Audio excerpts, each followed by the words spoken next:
Sa silingang lalawigan sa Negros Oriental, ipahibaw sa Provincial Health Office nga may panaw na ang 77 anyos nga lalaking kanhi survivor sa COVID-19.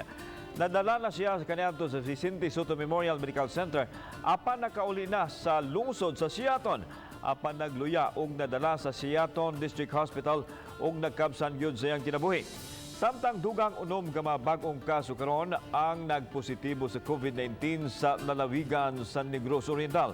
Mato ni Dr. Liland Estacion, Ground Commander sa IATF Negros Oriental, usa sa tulo locally stranded individual kon LSI nga nagpositibo babae ug nag-edad og 11 anyos. Duha usab sa unom nga kabahin sa 164 ka mga tripulante sa panagatan nga gikan sa Palawan ang positibo. Samtang ang ika-unom OFW musumada na sa 17 ang mga nagpositibo sa COVID-19 sa lalawigan sa Negros Oriental.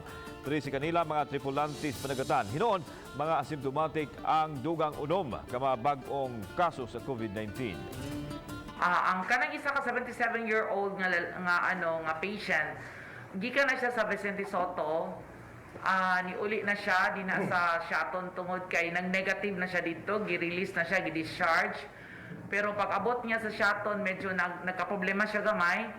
I-refer unta to diri sa Ino PH pero ni-expire siya dito lang sa Siaton.